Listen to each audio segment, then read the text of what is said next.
All right, welcome back to another episode of What's Hockey. We're about to get into around that hockey. Keaton, go ahead and tell us the news of this past week. Well, first off, we've got a first win, and actually a win streak of 3 from the Sharks. The San Jose put on a clinic against the Utah Hockey Club, much deserved for still being called the Utah Hockey Club. But they come back from a 4-2 deficit in the third period, I think, halfway through the third period, score 2 goals, force OT, and get the OT winner. I think it's minute 15 into it.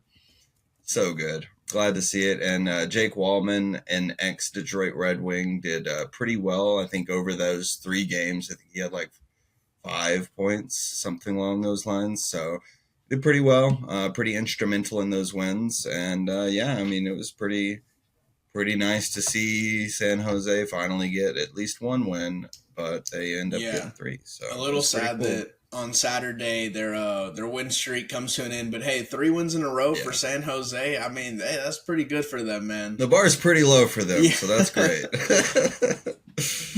But on the flip side, the same day that the Sharks get their first win, the Jets get their first loss against the Maple Leafs. And Austin Matthews got a point. He assisted in 1 goal, but I think it was mainly John Tavares that gets a hat trick. Just buries 3 pucks into the net, and Jets just didn't have an answer.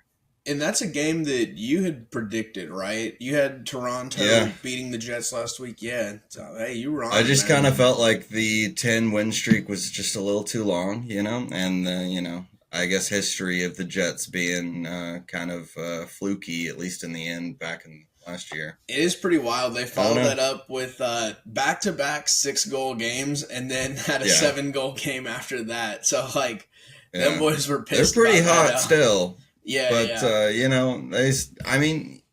it's 82 games. You can't win all of them. So for sure. You're gonna take losses here and there, and the Maple Leafs seem to be the most primed to do it. So look pretty good for them. And they did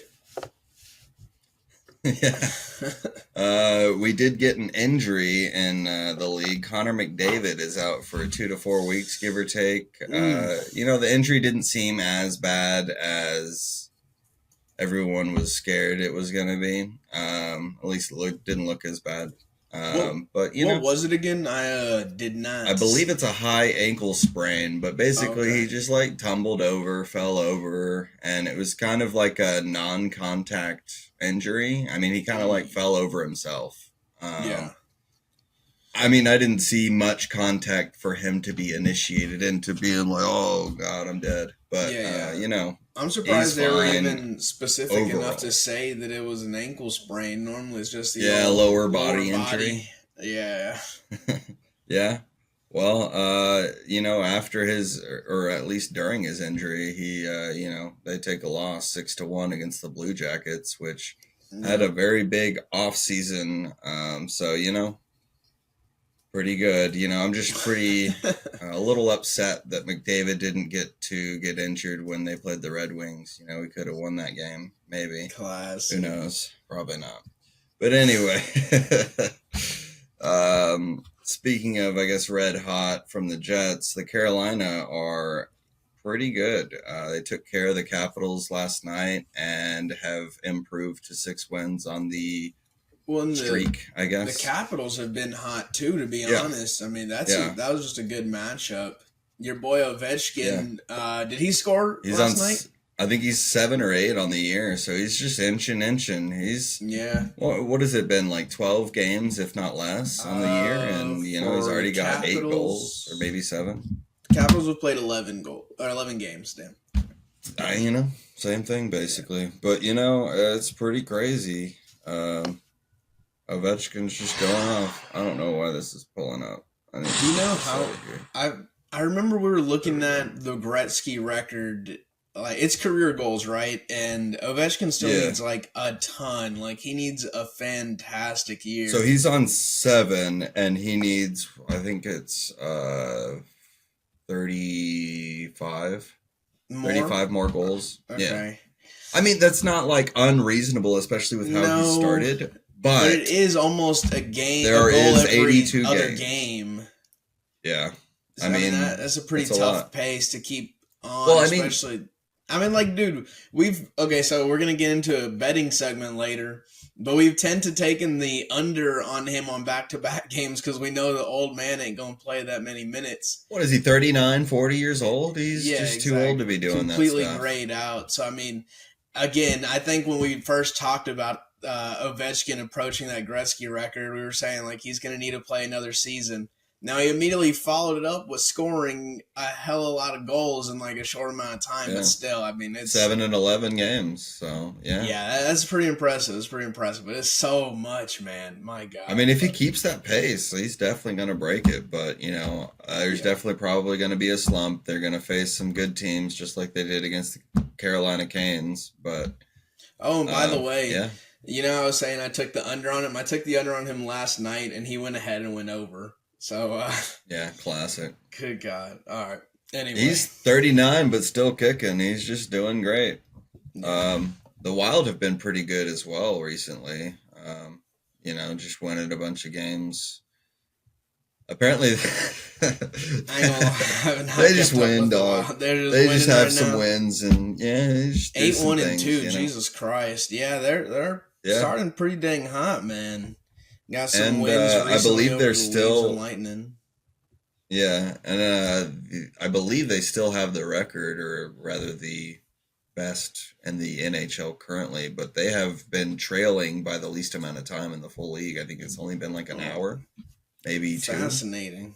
And that's like over 13 games or 4 or 11? Would you say like 8-1-2? 8-1-2. Yeah. So 11 games. 11 games. Crazy. An hour, and that's like a full match. Yeah. So, yeah. They're playing pretty well. Pretty much only really losing an OT for the most part. Yeah, one of those to the Jets. Yeah. And that's how they get away with leading the whole time until the last minute. Yeah, dang. That's pretty wild, man. My fault. I haven't kept up with everything. Nah, yeah. The Predators have been surprising, but the opposite version of surprising and being really bad. Like we've stated, they've gotten the Steven Stamkos, Marchessault, Brady Shea, even Wedgwood from Dallas to help them out in goaltending. And he wasn't gonna. I don't know what's going on with them, because as of last night, or I believe this morning, they are currently 10th in power play percentage, 23%. Which is crazy. That's great. Yeah. And then they're second in penalty kill. Like, why aren't they winning the game? That's 91%. Yeah. At penalty kill. Like, I mean, sure, it's a little bit early, but, like, why are they losing games, dog? They did just get a nice win on Saturday over the Avalanche. But, I mean, I swear this Avalanche is like are trash, man. I think I've talked about it before. They've lost like 7 of their main skaters, at least on offense. Yeah. I think Nathan McKinnon's like the only person. Every week we come in and we're like, all right, what's wrong with Nashville? They should be so much better. Like, when is it just going to be like, this is who they are? Like, they're not even that hurt, but like, they're just over the hill with Stamkos being 90. Wedgwood really isn't that much of an addition there.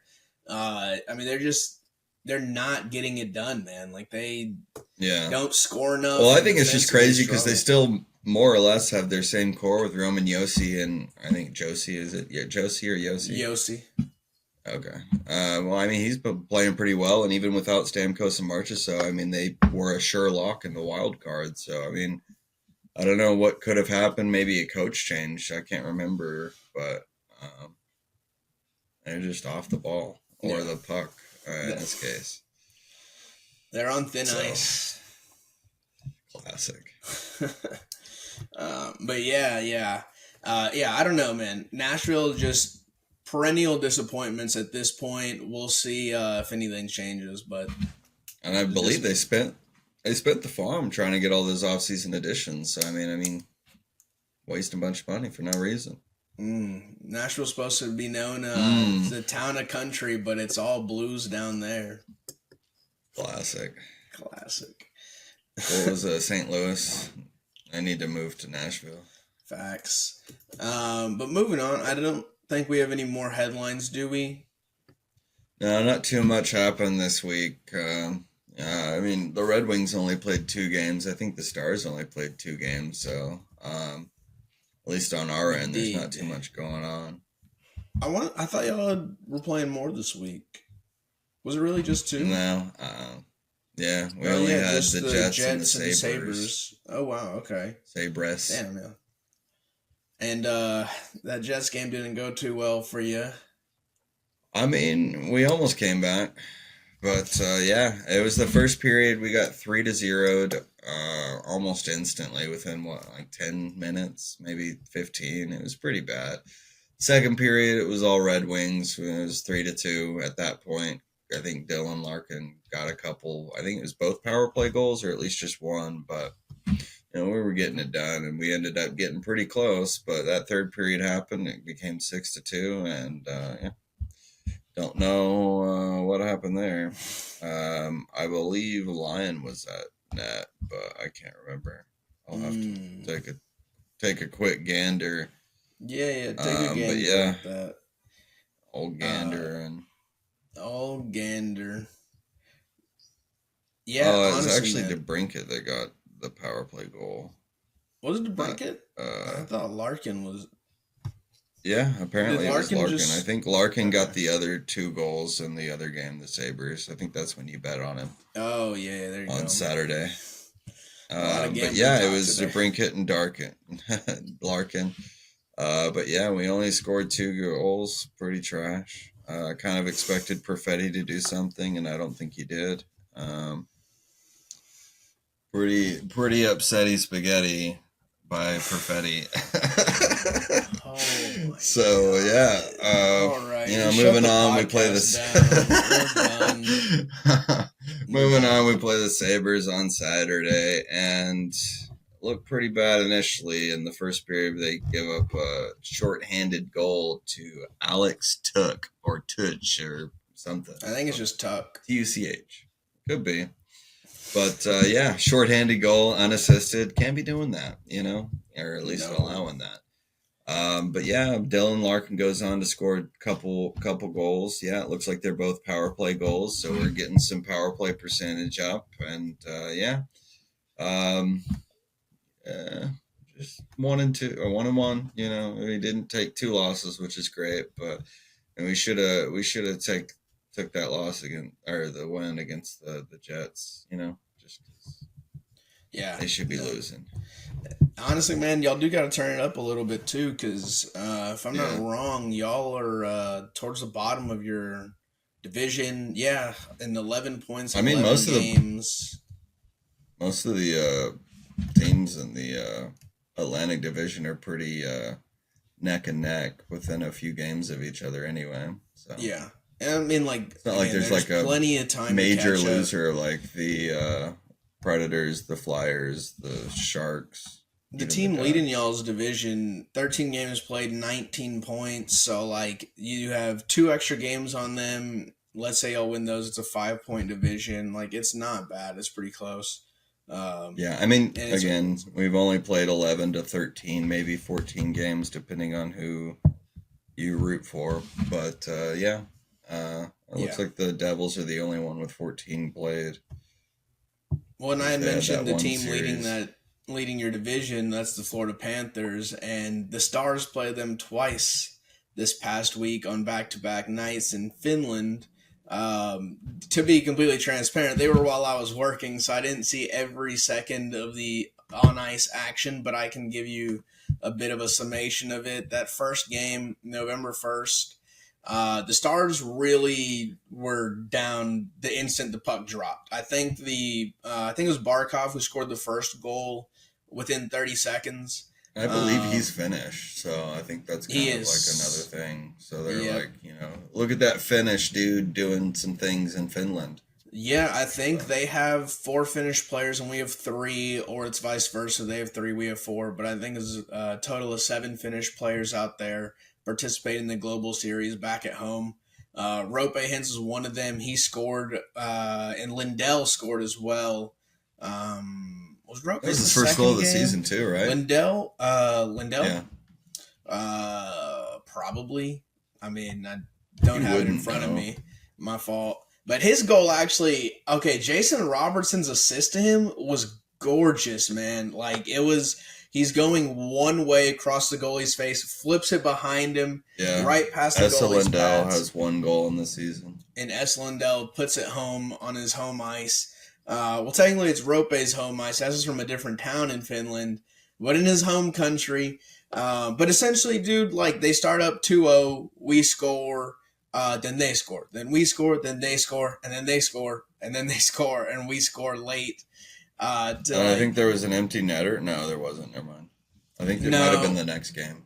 Yeah. But, I mean, like, we finally, like, okay, we cut the lead down to 1, and then they extended again. And, I mean, they were just more physical, more dominant. I will say the second game, we were more physical. I thought for a lot of the game, we were kind of the better team, but there was a shorthanded goal in there. Oh, my God, it's just infuriating.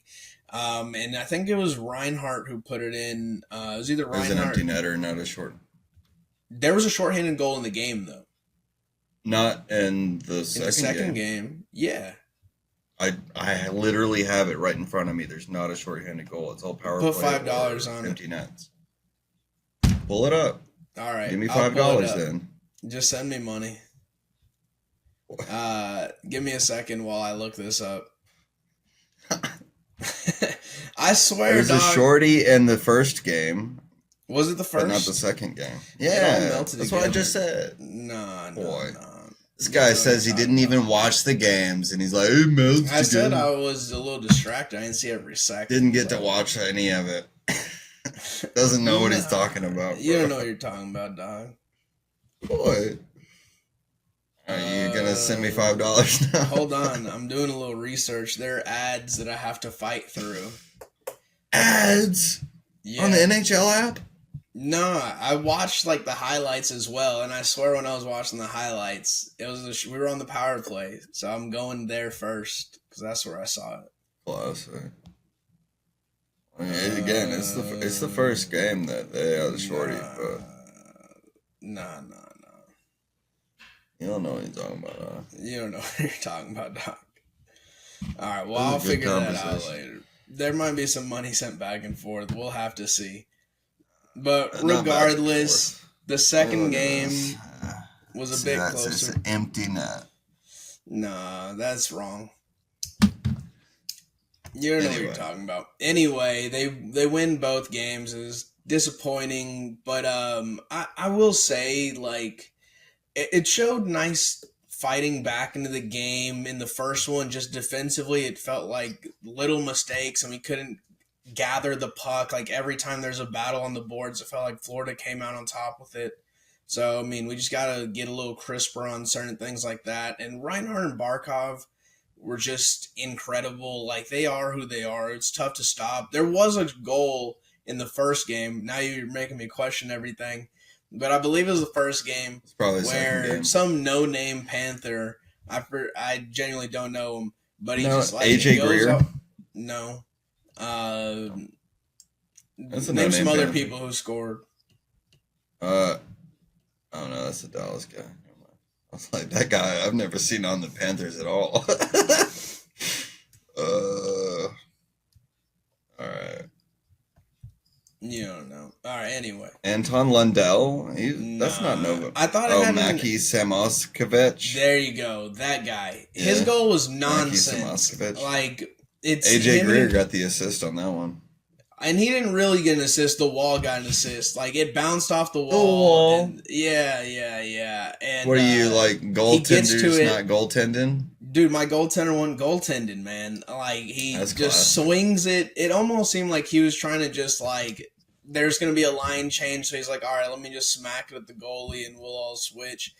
And he scores. And it's the dumbest goal ever, but whatever. Stars lose both games in the Global Series. So my prediction of going 1-1 was incorrect. Quite disappointing. But yeah, we'll be back. Our first game back is on Thursday. It's hosting the Blackhawks. So we'll see what happens there. Before we record, the Stars will play 3 games. Well, 2 to 3, depending on if we record on Monday or Tuesday. But essentially, we host the Blackhawks. I'll say we win that one. Then we go on the road to Winnipeg to take on the Jets. I got to give it to the Jets, man. That's tough. It's on Saturday. Not that the day matters itself, but it's just tough playing the Jets. So we'll see what happens on that one on the road. And then Monday night, we'll continue on the road. We'll go from Winnipeg to Pittsburgh to take on the Penguins. And I will say the Stars win that one. So I'm predicting a 2-1 week for us. That's great, dog. You got any predictions for Detroit before we get into some gambling and some pick'ems?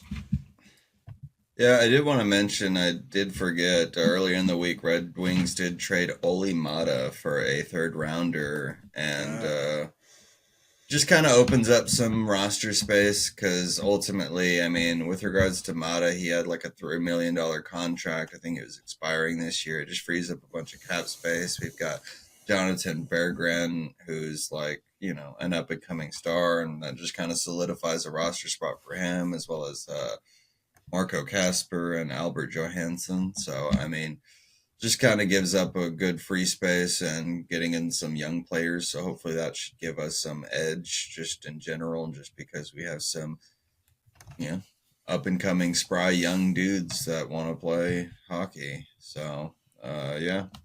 But overall, as far as the week coming up, we play the Blackhawks the day before they play the Stars. So I'm pretty sure we're going to beat them. And then we play the Maple Leafs and Rangers coming up.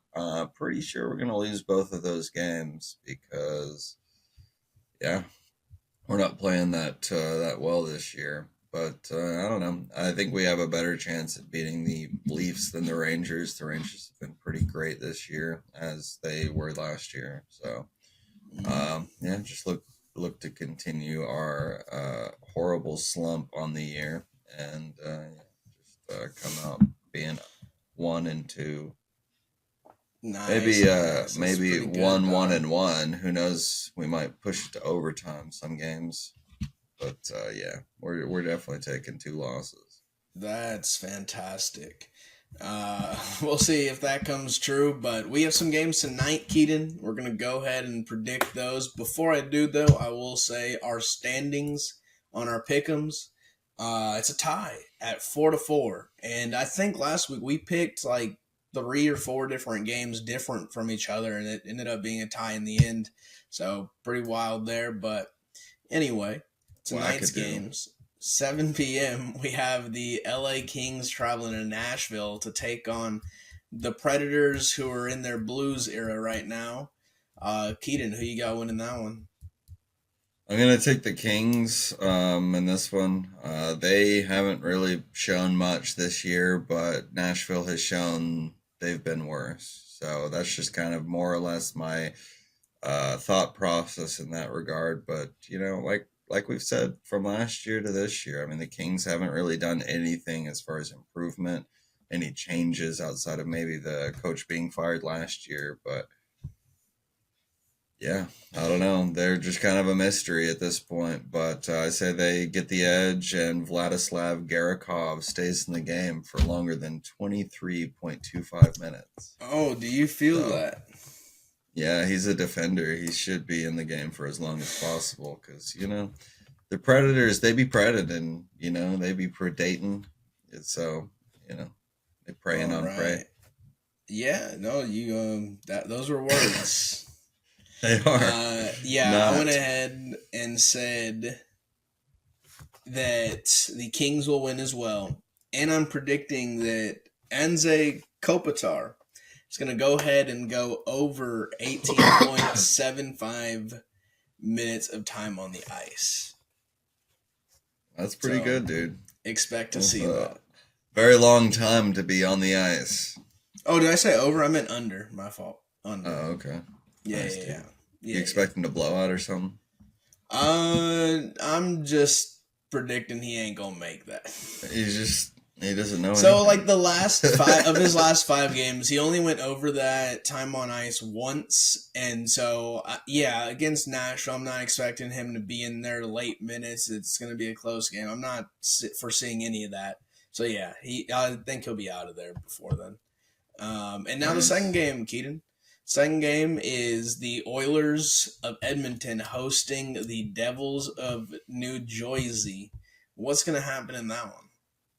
I'm picking the Devils in that one. The Oilers still have a negative when it comes to the lack of Connor McDavid.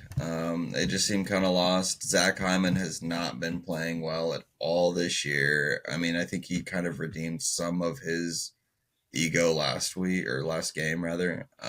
But he's just not been playing well. He's just been a major disappointment to the fans of Edmonton, and Draisaitl has been kind of just putting the team on his back at this point. But yeah, I mean, I think Nico Hershier, the double Jack and what's his other name? Hughes brothers, Jack and LeBron. You don't know. Fucking suck, dog. Because I know there's Quinn in Vancouver. Isn't it Jack? Jack and who? You're fucking idiot. Steve. You would be like, fuck this guy. Doesn't know shit about shit. Luke, I think. Is it Luke? See, I wanted to say Luke, but Luke is just one of those weird names. Yeah. But yeah, it's Luke and Jack Hughes. But anyway, for the pick, it's the Devils. They're gonna beat the Oilers. They suck. And Nico Hischier, I believe, is gonna get over on the 2.5 goals they've set for Prize Picks. So look to see him getting 3 or more. Yeah, it looks like no one's gonna gain any ground on the pick'ems because I too will be taking the Devils. So that's a little disappointing. For my pick of the game, I'm gonna go ahead and take disappointing. You could have just picked the Oilers, bro. Why don't you? Well, I don't believe in the Oilers. No, I don't believe in them. This is why we might have to switch to the spread because the spread might actually make this more interesting. Nah, bro. Regardless, I'll say that Leon Draisaitl will get a point tonight. So yeah, both of us got the Kings. Both of us have the Devils. My prize pick lineup is the under on Anze Kopitar's minutes and the over on Leon Draisaitl getting a point tonight. And mine is over on 2.5. Nico Hischier shots on goal and Vladislav Garakov time on ice. He should have a lot more than 23.25 minutes. That's free money because they're just going to be defending the whole time, just playing defense because the Predators suck. Yeah. If that doesn't come true and you bet on it, don't blame us. That's your own risk. It's gamble at your own responsibility or whatever all that good stuff. Shouldn't we put that gambling line at the bottom of the screen? Oh, if you need help, need help, you should call that line. Call that number right there. It might not even be there. This is what I've bet on is $5, so I'm getting that $5 back from Rudy. So easy. We'll see. I still don't know if that's true. But anyway, it's totally provable. That might be all we got for you today, Keaton. Is there anything we may have missed? I believe that should be it. Short and sweet, and we'll see you next week. Yes, sir. Peace out.